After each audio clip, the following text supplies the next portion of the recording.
Alladzi hadana li hadza wa ma kunna linahtadiya laula an hadana Allah. Segala puji bagi Allah Jalla Jalaluh yang telah memberikan hidayahnya kepada kita. Yang kalau bukan hidayah Allah, tidak ada satupun manusia yang datang ke masjid ini. Tidak ada satupun manusia yang suci dan bersih kemudian jadi orang baik. Allah Azza wa Jalla mengatakan, walaula fadlullahi alaikum wa rahmatuhu ma zaka minkum min ahadin abada. Selama-lamanya nggak akan ada yang jadi orang baik. Walakin Allah yuzakki man yasha. Tapi Allah lah yang menyucikan siapa yang Dia kehendaki. Dan Allah lebih tahu siapa yang pantas dapat hidayah. Allahumma lakal hamdu kulluh wa laka syukru kulluh wa ilaika yurja'ul amru kulluh. Allahumma salli wa sallim wa zid wa barik wa an'im ala sayyidina wa maulana Muhammadin wa ala alihi wa ashabihi wa man tabi'ahum bi ihsanin ila yaumiddin. Ya Allah, semoga salawatmu, salam berkah dan nikmatmu senantiasa Engkau curahkan untuk hamba kekasihmu, untuk baginda Nabi kita Muhammad alaihi salatu wassalam. Kita tidak akan pernah mendengar cerita yang lebih indah dari cerita Rasulullah sallallahu alaihi wasallam. Kita tidak akan pernah mendapatkan berita tentang kebaikan seseorang yang lebih baik dari Rasulullah sallallahu alaihi wasallam. Dan kita semua mengaku pengikut Rasulullah sallallahu alaihi wasallam. Kalau sekarang istilahnya itu follower. Kira-kira antum siap nggak jadi follower Rasul SAW?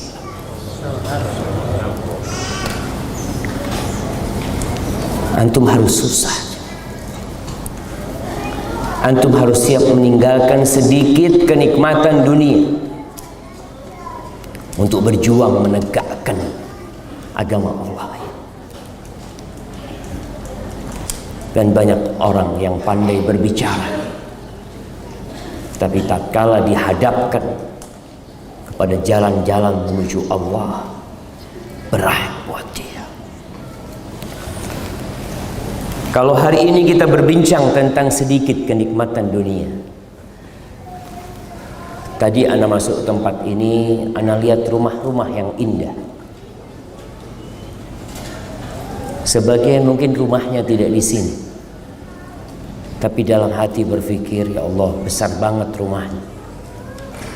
Emangnya siapa yang tinggal? Pembantu. Iya. Ada banyak rumah yang menghuni cuma pembantu dan tukang kebun.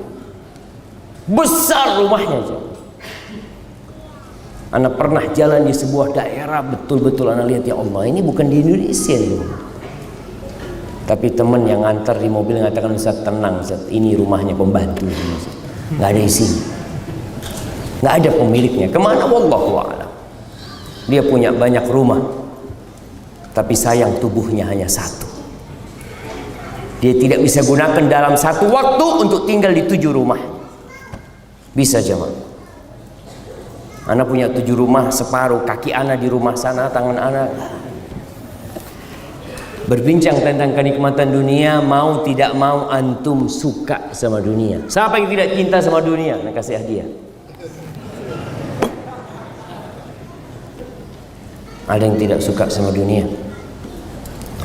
Allah sudah menanamkan fitrah itu di hati kita, yang kita nggak bisa untuk menghilangkannya. Di surat Ali Imran ayat 14 Allah mengatakan, zuyyina linnas hubbus syahawat minan nisa wal banin wal qanatiril muqantara minadh dhahabi wal fidda wal khaylil musawwamati wal an'ami wal harth dzalika mata'ul hayatid dunya wallahu 'indahu husnul ma'ab. Kata Allah, dicintakan, dihiasi di dalam jiwa manusia cinta syahwat. Yang pertama kepada wanita. Ada yang nggak suka sama perempuan? Ustaz, ana lihat perempuan seperti tembok, sama aja. Oh, antum harus masuk rumah sakit. Nah, kalau ada orang yang kayak gitu jamaah, jangan dibilang suci orang ini, bukan, sakit orang ini. Mau tidak mau lelaki cinta kepada wanita. Masya Allah, ada titipan satu lagi jamaah.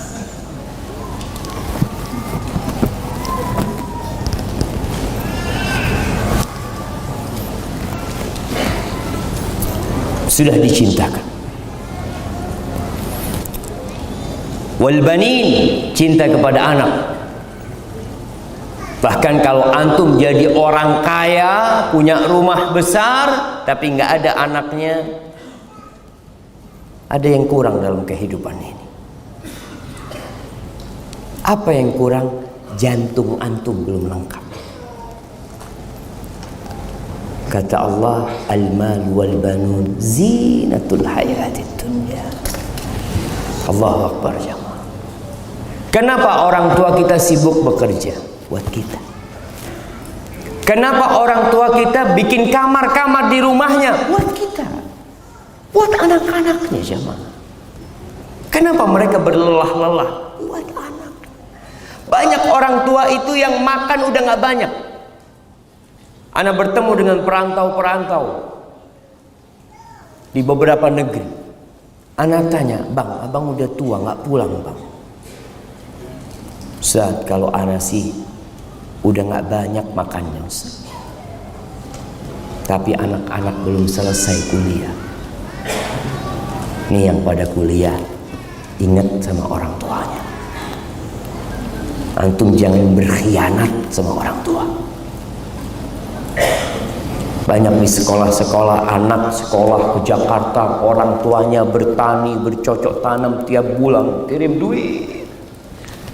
Tapi anaknya jadi pengkhianat hasil kerja orang tua. Orang tua cinta sama anaknya. Kalau antum minta jantungnya orang tua dikasih, karena sejatinya antum jantung dia. Kata Allah, wal qanatiril muqantara minadh dhahab wal fidda. Oh, kekayaan harta sekarang. Harta yang bertumpuk-tumpuk. Kenapa ramai beberapa waktu yang lalu jamaah orang pamer ATM? Oh, pamer saldo. Seharusnya yang pamer saldo itu datang ke sini. Di sini ada ATM beras. Kasih dia ATM beras, suruh ambil beras, supaya dia merasakan gimana orang ketika passing ATM yang keluar beras. Dia tahu ini yang bikin anak hidup. Karena ada orang-orang miskin di sana yang bikin anak masih bisa bertahan hidup. Tapi itulah perhiasan dunia. Orang pingin mobil yang bagus-bagus, motor yang bagus-bagus, jam. Ada jam harganya 10M. Emangnya kalau lihat jam itu gimana hatinya jam? Artinya orang 24 jam, anak sejak pakai jam ini Ustaz jadi 27 jam. Anak mau beli itu jam.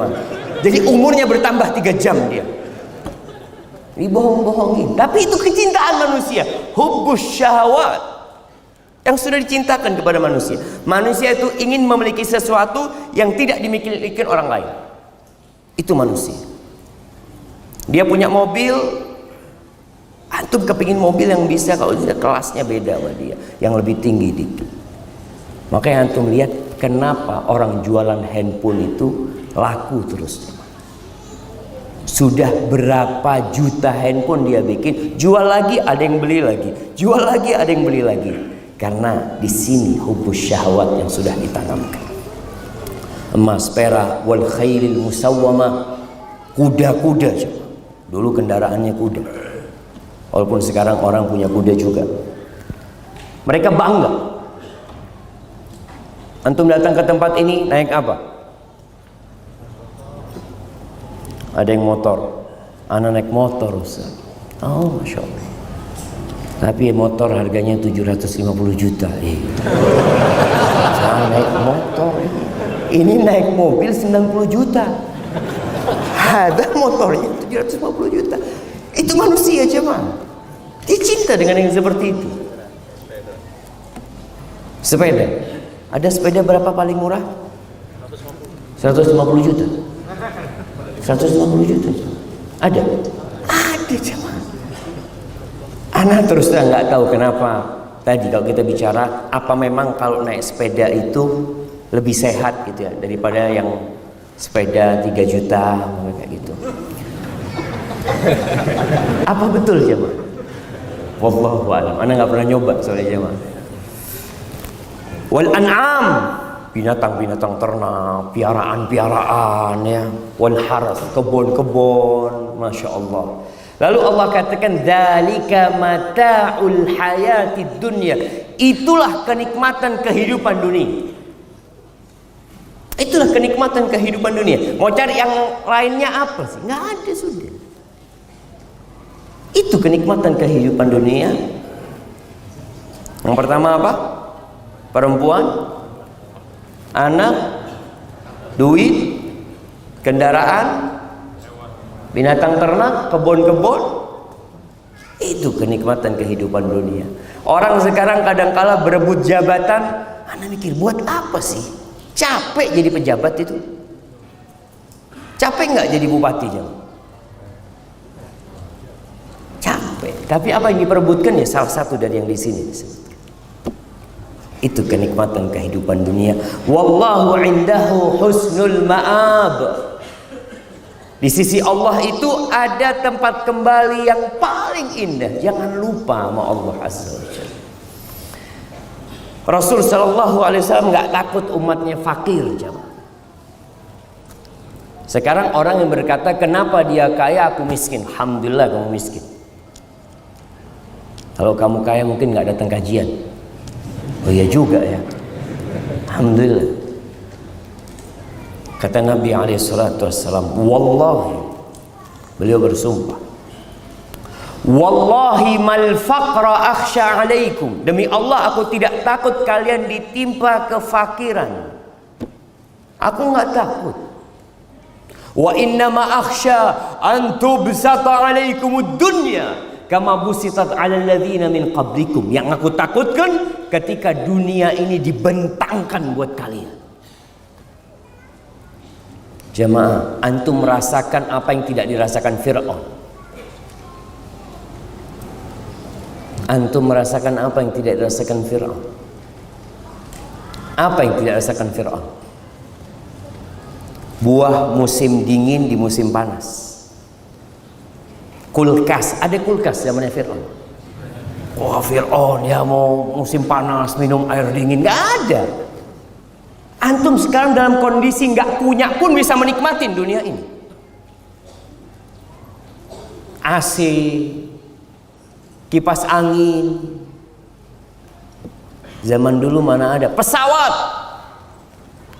Fir'aun kalau mau berangkat jalan-jalan jauh capek dia cuma. Walaupun dia raja. Sekarang antum, Allahu Akbar, mau berangkat kemana? Ke Mekah. 9 jam ada di Mekah. Rasul sallallahu alaihi wasallam berapa hari dari Mekah ke Madinah, dari Madinah ke Mekah sallallahu alaihi wasallam. Nabi mengatakan, demi Allah aku tidak takut kalian ditimpa kefakiran. Yang aku takutkan ketika dunia dibentangkan untuk kalian. Apa yang akan terjadi? Fatanafasuha kama tanafasuha. Kalian akan berlomba-lomba, bersaing untuk mendapatkannya. Sebagaimana orang-orang sebelum kalian bersaing untuk mendapatkannya. Kemudian hasilnya apa? Semuanya binasa. Gak ada yang berhasil. Karena memang bumi ini bukan tempat bersenang-senang. Rasul SAW pernah mengatakan, jamaah, la taqumus sa'ah, kiamat tidak akan terjadi. Kapan kiamat terjadi? Anak kasih hadiah yang bisa jawab. Nah, Masya Allah, betul, fadl. Kapan kiamat terjadi? Hari Jumat. Hari Jumat. Jumat kapan? Allahu a'lam, itu urusannya Allah. Tapi kan Nabi nyebutkan hari Jumat kiamat akan terjadi. Maka hari yang termulia adalah hari Jumat. Tapi kita sedih ketika hari Jumat orang tua tidak bisa berangkat ke masjid bersama anak-anaknya. Nggak bisa dia ngajarin anaknya dengerin khutbah Jumat. Nggak bisa pulang Jumat dia ngajarin istrinya tuh tadi. Khatibnya mengatakan ini dan itu. Karena kita sibuk bekerja di hari Jumat. Kata Nabi SAW, la taqumus sa'ah. Masya Allah. Antum mau berdiri sampai kapan di sana? Sampai kiamat. Nah, nggak apa-apa. Kalau antum mau berdiri nggak apa-apa. Ada masalah. Lebih besar mana pahalanya jamaah? Yang duduk apa yang berdiri? Yang berdiri telat datangnya. Sahih. Kadang-kala antum pikir yang duduk di sini, anak tadi datang jam 7, sudah ada yang duduk jamaah jam 7. Insyaallah. Antum datangnya telat mah berdiri. Dia pikir udah insya pahalanya lebih besar, Allah. Ya Allah yang hitung pahalanya buat antum insyaallah. Tapi kiamat tidak akan berdiri. Tidak akan terjadi, tidak akan bangkit hatta yahsiral furat an jabalin min dhahab. Sampai sungai Efrat itu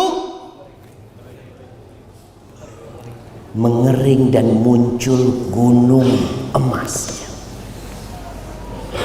Sekarang gunung emas yang masih diperebutkan di mana?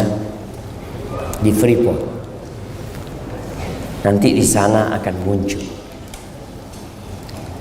Terus apa yang akan terjadi dengan manusia? Ada gunung emas. Kata Nabi SAW, yaktatilun nas alaih. Orang-orang akan bunuh-bunuhan untuk mendapatkan gunung emas itu. Fayuqtalu min kulli mi'atin tis'atun wa tis'un. Dari 100 orang yang terbunuh berapa? 99. Terus kira-kira satu orang ini jamaah yang menang duduk di atas emas itu, mau diapain sama dia? Antum mau makan? Antum mau buat kasur? Nggak enak mas bikin kasur. Pernah lihat antum orang tidur di atas emas? Nggak ada tidur di atas kasur. Tapi kalau kasurnya dari emas nggak akan orang mau tidur. Tapi karena ambisi bunuh-bunuhan dari setiap 199 yang terbunuh. Wa yaqulu kullu rajulin minhum, setiap orang mengatakan la'alli akunu ana alladhi anju, mungkin aku yang menang. Itu perebutan manusia jamaah. Anak akan bertanya, kalau ada satu yang menang kemudian mendudukin emas tersebut, sampai kapan dia akan dudukin? 100 tahun? 1000 tahun? Allah mengatakan wa mal hayatud dunya illa mata'ul ghurur.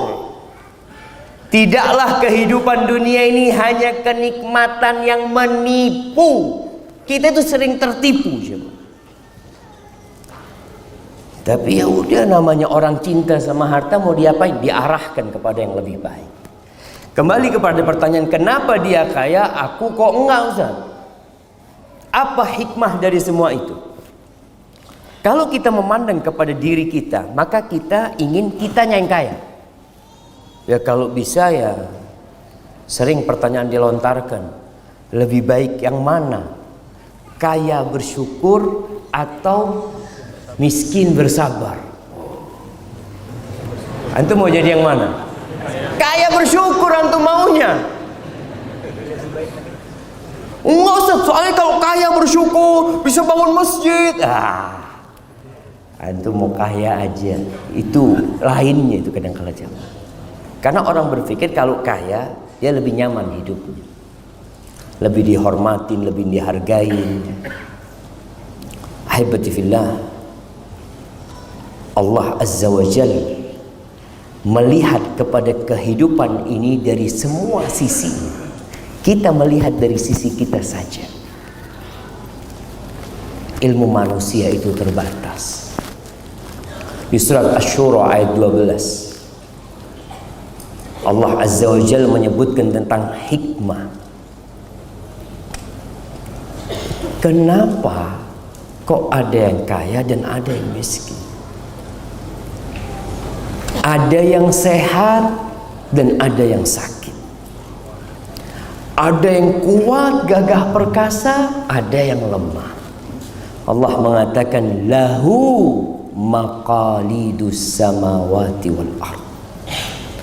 Bagi Allah Azza wa Jalla, tuh semua yang di langit dan di bumi, perbendaharaan yang di langit dan di bumi itu milik Allah Azza wa Jalla, bukan milik manusia, bukan milik pemerintahan, bukan milik kerajaan, bukan milik siapa-siapa. Kita hanya numpang di tempat ini. Makanya seringkali kalau antum baca Al-Quran, lillahi ma fis samawati wa ma fil ard. Lillah, lahu mulkus samawati wal ard. Supaya manusia sadar, kalian gak punya apa-apa. Kalian punya apa? Kata Allah, yabsutur rizqa liman yasha wa yaqdir. Allah meluaskan rizki bagi siapa yang Allah kehendaki, dan Allah takar. Yabsut itu dilebarkan, yaqdir itu ditakar sama Allah. Ada yang ditakar rizkinya, nggak banyak dia. Lalu Allah tutup ayat ini dengan mengatakan innahu bikulli syai'in alim. Sesungguhnya Allah itu maha mengetahui dengan segala sesuatu. Jadi Allah lebih tahu kita ini pantasnya kaya atau miskin. Kalau keinginan semua ingin kaya. Kalau kita buka Al-Quranul Karim, ternyata berulang-ulang kali masalah rizki ini Allah sebutkan. Yabsutur rizqa liman yasha. Allah meluaskan rizki bagi siapa yang Allah kehendaki. Masya Allah. Ana izin minum dulu jamaah.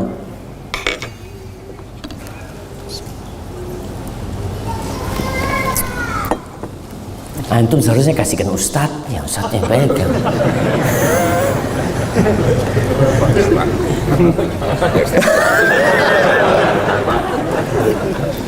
Jemaah, pertanyaan dikumpulin. Kalau ada yang tanya nggak apa-apa, nggak usah direpotin ustadznya. Kalau antum nggak mau tanya, tapi yang mau tanya fadhal. Nah, di dalam Al-Quran Karim, di surat Ar-Ra'd ayat 26, Allah mengatakan Allahu yabsutur rizqa liman yasha'u wa yaqdir. Allah meluaskan rizki bagi siapa yang Allah kehendaki, dan Allah takar buat yang lainnya. Wa farihu bil hayatid dunya. Tapi manusia itu bergembira dengan kehidupan dunia. Wa mal hayatud dunya fil akhirah illa mata'. Kehidupan dunia ini jemaah dibandingkan dengan kehidupan akhirat, aduh, hanya kenikmatan yang sedikit sekali. Sekarang yang dibanggakan sama wanita itu apa? Tas. Ya, perempuan bawa kajian bawa tas nggak ibu-ibu? Bawa tas. Taruh di depan tasnya. Cecer tas. Kalau di foto itu ketahuan cuma merek-mereknya apa. Bangga, baik. Bangga dengan kerudungnya, dengan jilbabnya. Sekarang semua berbangga-banggaan dengan bagusnya yang dia pakai. Bangga ibu-ibu. Oh. Jadi datang kajian itu kadang-kala mau pakai baju baru doang ya. Iyalah. Soalnya yang ini udah sering dipakai Ustaz, ini baru nih. Biasanya ditanya sama teman, Masya Allah bagus. Makanya mulai sekarang yang tanya bajunya bagus itu jangan temennya, suaminya. Masya Allah bagus banget tentu bajunya, supaya senang tuh perempuan. Baik, kerudungnya bidadari surga. Wala nasifuha, kata Nabi SAW, kerudungnya. Sekarang kerudung paling mahal berapa? Ada yang jualan kerudung di sini? Berapa paling mahal kerudung jemaah? Ada yang 1 miliar?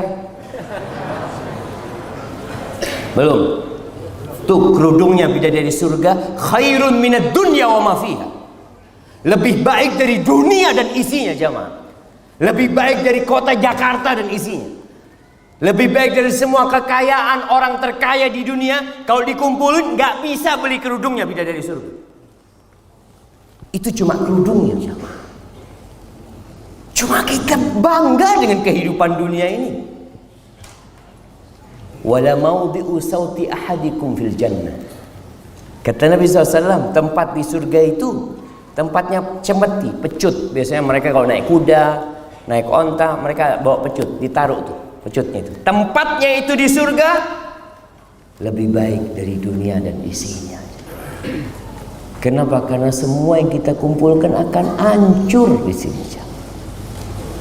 Maka Allah ingatkan, Allah bikin luas rezeki sebagian orang, Allah bikin sempit. Di surat Al-Isra ayat 30 Allah mengatakan, Inna rabbaka yabsutur rizqa liman yasha'u wa yaqdir. Sesungguhnya Rabbmu meluaskan rizki bagi sebagian manusia, dan dia juga yang menakar, menentukan rizki sebagian orang. Innahu kana bi'ibadihi khabiran basira. Sesungguhnya Allah itu maha mengetahui, maha melihat dengan kondisi hamba-hambanya. Maka nggak boleh orang itu protes. Ya Allah, fulan ini ke masjid nggak pernah, ngaji nggak bisa, fulus banyak tapi ya Allah, ana hafal juz amma, alhamdulillah, soft pertama di masjid, tapi cari kerjaan ditolak di sana, tolak sini ya Rabb. Allah lebih tahu mana yang pas buat antum, mana yang tepat buat antum. Di surat Al-Qasas, surat cerita, ayat 82, ketika Allah menceritakan tentang Qarun. Siapa yang tidak terpana, terbelalak melihat kekayaan Qarun? Bukan emasnya yang dipikul, bukan uangnya yang dipikul, kuncinya dipikul. Kunci jamaah dipikul. Yang mikul itu kadangkala disebutkan sampai 70 orang. Ketika dia disuruh berbuat baik di dunia macam-macam, innama utituhu ala ilmin indi. Aku ini bisa sukses kayak gini punya ilmu. Aku usaha, aku kerja keras. Lupa yang kasih itu Allah rezeki. Antum melihat di dunia ini ada orang-orang yang kerjanya nggak keras ya mah, nggak keringetan kerjanya, fulusnya banyak. Ada yang sampai panas-panas berkeringat, fulusnya tetap dari dulu. Allah, makan di warteg terus, ya itu. Mau pindah warung nggak bisa, kata dia. Karena fulusnya cukup dia. Kalau bicara kekuatan, keuletan bekerja, dia lebih ulet kerja daripada antum. Ada orang yang nggak kuliah, kaya. Kuliah, lulus S1, jadi apa? Jadi apa jemaah? Jualan cilok. Tapi beda Ustaz, rasanya kalau S1 yang bikin setelah ini anak kuliahnya 4 tahun bikin cilok. Satu kuliah 4 tahun bikin cilok. Tadi kita lihat ternyata memang bukan urusan ilmu, bukan urusan kerja keras, bukan. Allah yang kasih rezeki. Akhirnya tuh orang-orang yang melihat Qarun begitu kaya, Mereka mengatakan ya laitana lana mithla ma utiya Qarun. Innahu ladzu hazzin azim. Allah, Qarun ini orang sukses. Beruntung banget orang kayak Qarun ini, kata dia. Akhirnya karena kesombongan Qarun, bumi ini terbelah, menelan dia. Rumahnya, harta bendanya semua hilang ditelan bumi. Tinggal cerita. Sampai hari ini bila ada harta yang ditemukan terpendam, apa kata orang? Harta karun. Itu. Padahal bukan harta karun. Selesai ceritanya Qarun. Apa kata orang-orang ketika mengetahui kejadian Qarun? Wa asbahal ladzina tamannau makanahu bil ams. Orang yang kemarin ingin seperti Qarun nggak jadi. Mereka mengatakan yaquluna waika annallaha yabsutu rizqa liman yasha'u min ibadihi wa yaqdir. Oh, seakan-akan Allah memang meluaskan rizki sebagian orang dan menyempitkan rizki sebagian orang. Laula amannallahu alaina la khasafa bina. Kalau Allah nggak ngasih karunia sama kita, kita ditelan bumi udah kemarin juga. Alhamdulillah. Wa ka'annahu la yuflihul kafir. Dan masih banyak ayat-ayat. Ana bacakan di surat Al-Ankabut ayat 62, Allah ingatkan masalah rizki itu. Di surat Ar-Rum ayat 37 sama. Di surat Saba ayat 36 Allah ulangi, inna rabbi yabsutur rizqa liman yasha' wa yaqdir. Qul inna, di surat Saba lagi ayat 20 ayat 39. Allahu akbar. Ahibati fillah, ketahuilah bahwa rizki itu dibagi sama Allah, satu kaya, satu miskin, satu kuat, satu lemah. Sejatinya semuanya sedang dalam ujian. Ujian dari Allah. Luasnya rizki bukan tanda cinta Allah kepada hambanya. Besarnya rumah yang antum miliki bukan tanda Allah sayang sama antum. Karena ada orang yang kemudian berpikir, Anda bertemu dengan beberapa orang, dia mengatakan, Ustaz, alhamdulillah Ustaz, rezeki Anda semakin luas. Berarti Allah cinta sama Anda. Terus sama Qarun gimana? Antum hartanya lebih banyak mana? Sama Fir'aun lebih banyak mana harta antum? Kalau antum mengatakan banyaknya harta itu tanda cinta, bukan.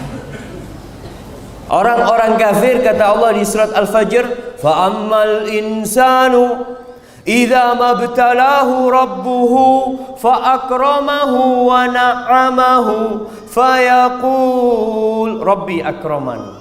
Tuh ada manusia, kalau Allah uji dengan diluaskan rizkinya, dikasih jabatan, dimuliakan sama Allah, ya hormatin sama manusia, oh rabbi akraman, Rabbku memuliakan aku. Buktinya ini semua yang aku hasilkan. Wa amma idza mabtalahu faqadara alaihi rizqahu fayaqulu rabbi ahana. Kalau rezekinya disempitkan, dia mengatakan aku dihinakan oleh Rabbku. Kalla. Enggak, bukan kayak gitu ukurannya, cuma bicara fulan kaya, ana miskin, bukan karena itu cinta. Ustaz, ini kan untuk menghibur diri, Ustaz. Bukan menghibur diri, memang gitu benar. Bukan tanda cinta. Di surat An-Nahl ayat 71 Allah mengatakan wallah faddala ba'dakum ala ba'din fil rizq. Dan Allah itu memuliakan sebagian orang atas sebagian lainnya dalam urusan rizki, supaya tampak mana yang bersyukur dan mana yang bersabar. Pembagian rizki di dunia ini bukan karena amalan, bukan karena keyakinan, bukan karena keimanan, bukan. Terus apa ukurannya? Ujian. Allah memberikan ujian. Tetangga antum diuji dengan kekayaan, antum diuji dengan kemiskinan. Ada lagi fulan diuji dengan penyakit, lahir cacat, kakinya satu. Diuji Allah Subhanahu wa taala. Oh, ini lahir sempurna, sama antum diuji. Supaya antum kalau melihat yang cacat, antum jadi sadar, ya Allah, alhamdulillah. Dan kalau antum tidak bersyukur, kita tuh orang tua kalau nunggu kelahiran anak jamaah, kadang-kala tanya, anaknya sempurna, alhamdulillah, lengkap semuanya. Tapi lengkapnya raga anak kita tidak ada jaminan sampai mati lengkap. Ada yang tabrakan,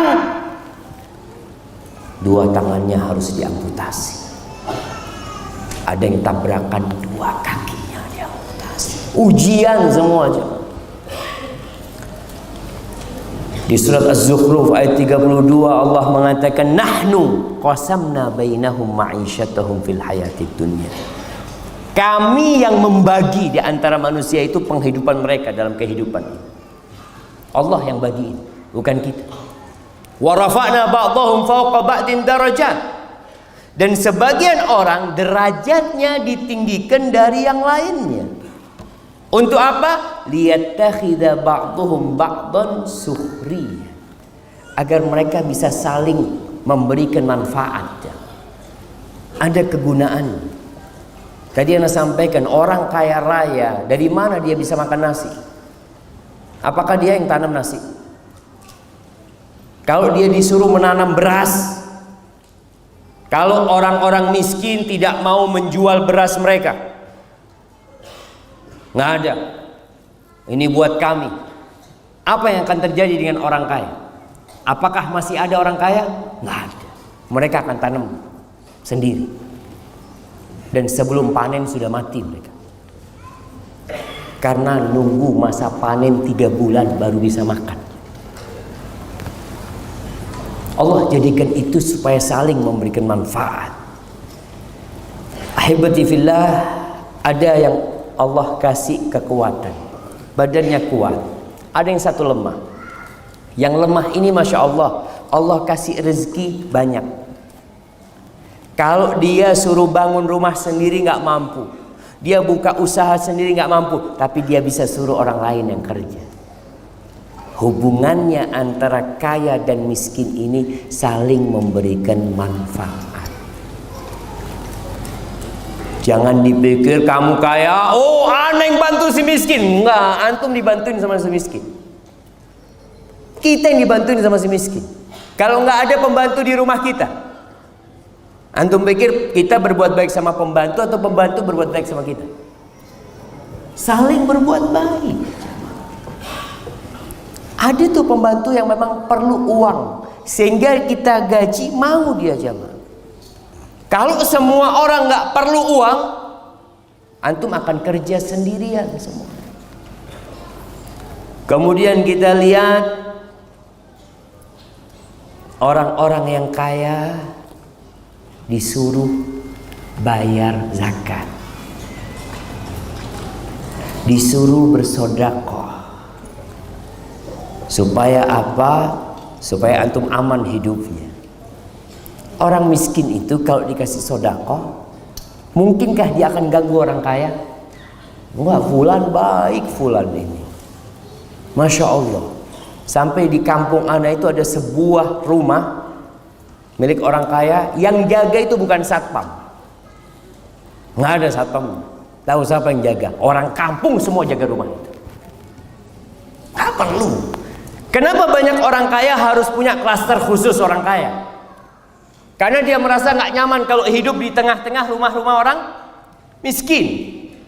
Nanti dicuri, nanti apa semua. Itu ada orang kaya yang jaga rumahnya orang satu kampung. Merasa orang satu kampung punya rumah itu. Kenapa? Karena orang itu bersyukur kepada Allah Azza wa Jalla. Dia suka berbagi dengan masyarakat. Sehingga masyarakat itu kalau melihat tuh orang kaya dapat rezeki, satu kampung berbahagia aja. Kenapa? Kebagian dia gitu. Sekarang kan enggak. Orang kaya mau dihabisin sendiri tuh duitnya. Subhanallah. Mau dibawa kemana tuh fulus? Maka disuruh bayar zakat. kasih sedekah. Sedekah itu kata Allah, khudh min amwalihim shadaqatan tutahhiruhum wa tuzakkihim biha. Ambil dari harta mereka. Nabi disuruh ngambil sedekah, zakat dari harta mereka. Apa tujuannya? Menyucikan hati mereka. Supaya antum tidak berpikir mau hidup selama-lamanya di dunia. Makanya dikatakan sedekah itu burhan. Sedekah itu bukti keimanan. Bukti beriman dengan hari akhir. Antum ketika sedekah, sekali lagi, ketika sedekah jangan merasa antum berbuat baik sama orang lain. Antum sedang berbuat baik sama diri sendiri. Sedekah itu balik ke siapa sih? Ke anak-anak yang perlu sama sedekah ini. Gimana kalau antum kasih sedekah lalu orang itu tolak? Enggak. Anak nggak perlu sama sedekah, anak cukup. Datang ke sana, enggak, afwan. Ya Allah, mau dikemanakan fulusnya? Maka adanya orang-orang miskin untuk menyucikan jiwa antum, untuk menjadikan antum menjadi orang baik.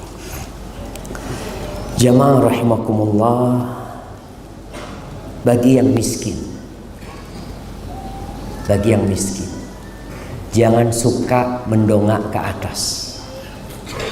Orang kalau jalan melihat ke atas, ya, kanan kiri, nggak tahu kalau ada lubang di depannya. Terjerumus antum nanti. Rasulullah SAW mengatakan, "Unzuru ila man huwa asfala minkum." Lihatlah kepada yang di bawah kalian. Wala tanzuru ila man huwa fawqakum. Jangan melihat ke atas. Fahuwa ajdaru an la tazdaru nikmatallah alaikum. Itu akan lebih pantas buat kalian untuk tidak meremehkan nikmat yang Allah berikan kepada kalian. Pernah ada satu syekh datang ke penjara, ketahanan nih. Ada satu orang ditahan karena utang. Utangnya ya hampir 2 miliaran mungkin. Dia ditahan, akhirnya pihak kepolisian datangkan guru, ustaz, syekh pada waktu itu datang. Katanya fulan mau bunuh diri. Dia mau bunuh diri. Tolong dikasih nasihat. Ya.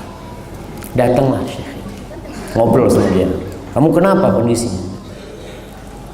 Iya syekh, anak terlilit hutang, kata dia. Berapa hutangmu? Ana lupa jumlahnya, kira-kira dia mengatakan waktu itu 900.000 real. Ya sekarang hampir 3M. Oh, kata syekhnya, absyir, cuma segitu hutang, terlunasin. Benar syekh, kata dia. Iya, kata dia. Iya syekh, anak kalau gitu siaplah untuk melanjutkan kehidupan. Ini kan mau dilunasi hutang. Iya, tapi nggak gratis, nanti bayar, kata dia. Oh iya, nggak apa-apa syekh. Gimana kalau matamu aku hargai 1 juta real,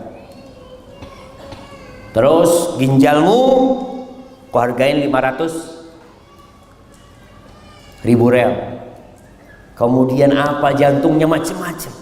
Saya, emangnya anda dagangan? Saya tawar-tawaran kayak gitu. Kau kan mau buang semuanya itu, kau kan mau bunuh diri, dibuang semuanya itu kan, sekarang dibeli. Lalu dia sadar kalau ternyata Allah berikan di tubuh kita ini kekayaan yang tidak bisa dihargai dengan uang. Kita ini kaya tapi nggak bersyukur sama Allah. La in syakartum la azidannakum. Jangan ngelihat ke sono, lihat di tangan kita bisa bergerak. Alhamdulillah, alhamdulillah. Allah akan tambahin kalau kita bersyukur. Kita ini disyariatkan untuk berziarah, mengunjungi, membesuk orang-orang miskin. Walaupun sekarang memang sulit cari orang miskin. Di sini nih ada orang miskin. Nah, apa nama perumahannya? Kebayoran Residen. Ada orang miskin. Ada nggak? Anda tanya. Miskin hati banyak katanya. Nggak ada. Orang kaya nggak mau kumpul sama orang miskin. Memang ada kehidupan materialisme yang diciptakan. Padahal Nabi SAW menganjurkan kita untuk cinta kepada orang-orang miskin dan dekat sama mereka, dekat sama mereka. Sekarang dipisahkan. Untuk kalau masuk orang miskin itu di balik pagar cuma, balik tembok sana. Kalau mau masuk ke perumahan ini harus tinggal KTP. Tinggal KTP enggak? Ana pernah nganter istri sama anak-anak. Ya ada perumahan di Jember itu perumahan yang paling bagus loh. Ana naik mobil, diberhentikan sama satpam. Mau kemana? Waduh, mau ke rumahnya fulan. Nah, KTP. Oh, ternyata khusus orang-orang kaya. Kita harus masuk. Karena takut nanti mencuri, nanti apa, ini itu. Ada ketakutan buat keamanan Ustaz. Berarti kan mereka merasakan ketidakamanan. Deketlah sama orang miskin. Nggak apa-apa punya perumahan khusus, nggak apa-apa. Tapi tiap pekan datang ke tempat kampung orang-orang miskin, bawa sumbangan kepada mereka untuk mengobatin hati kita. Dan yang miskin pun terobatin hati. Terakhir, sebelum kita masuk ke sesi tanya jawab, Rasulullah SAW mengatakan, Innallaha ta'ala yahmi abdahul mu'min ad-dunya wa huwa yuhibbuhu. Sesungguhnya Allah menjaga hambanya. Ada hambanya Allah yang dijaga supaya nggak dapat dunia. Padahal orang ini kepingin dunia jemaah, kepingin dia sama dunia, tapi dijagain sama Allah nggak dapat dunia. Usaha bangkrut, ikut ini bangkrut, aduh pokoknya hidupnya susah. Sebagaimana kama tahmuna maridhakumut ta'amus syarab. Sebagaimana kalian bagaimana menjagain orang yang sakit, makanannya dijagain, nggak boleh makan ini, nggak boleh minum ini. Itu Allah yang jagain. Jadi kalau antum gagal dalam kehidupan ini, udah usaha tapi nggak dapat itu rezeki, husnudzon sama Allah. Mungkin memang kalau anak kaya, anak nggak bersyukur. Mungkin. Tapi bukan berarti kemudian antum malas ya. Kalau gitu anak nggak usah bekerja, kerja terus. Karena hitungan kerjaan kita ada pahala. Antum bekerja, cari rezeki, pagi keluar rumahnya, dapat pahala asalkan niatnya benar. Nah, apa niat yang benar? Siapa yang mau jawab? Nah, nikmatnya ridha Allah. Yang lainnya ibadah,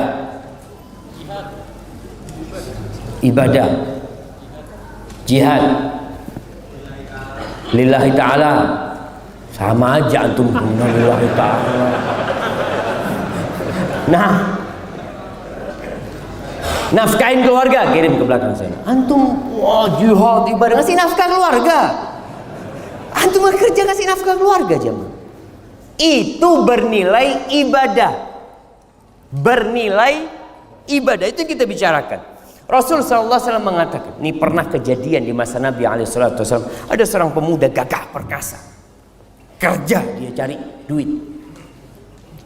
Para sahabat mengatakan kepada Nabi SAW, ya Rasulullah, andai kata kekuatan dia, gagahnya, fisik dia itu di jalan Allah, ya ini untuk berperang di jalan Allah, pasti akan lebih manfaat gitu. Lau kana fi sabilillah, Masya Allah, sayang banget nih, badan kayak gini, semangat kayak gini, kalau cuma cari duit. Maka Nabi SAW meluruskan pemahaman para sahabat ini. In kana kharaja yas'a ala abawaini syaikhaini kabirain. Kalau dia keluar bekerja untuk memberikan nafkah kepada dua orang tua dia yang sudah sepuh, fahuwa fi sabilillah, maka dia terhitung fi sabilillah. Wa in kana kharaja yas'a ala auladin lahu sighar. Kalau dia keluar rumah bekerja untuk kasih makan anak-anaknya yang kecil, fahuwa fi sabilillah, dia di jalan Allah. Yang ketiga, wa in kana kharaja yas'a ala nafsihi. Kalau dia bekerja untuk mencukupi kehidupan dirinya, supaya nggak minta-minta, supaya dia tidak berbuat dosa mencuri, Mungkin juga persiapan untuk menikah, pokoknya untuk menjaga kehormatan dirinya, fahuwa fi sabilillah. Maka orang ini terhitung fi sabilillah. Wa in kana kharaja yas'a riya'an wa mufakharatan fahuwa fi sabilis syaitan. Tapi kalau dia keluar kerja, berusaha, berupaya untuk pamer hartanya, untuk berbangga-banggaan dengan manusia, ini yang di jalannya setan. Dan biasanya manusia sampai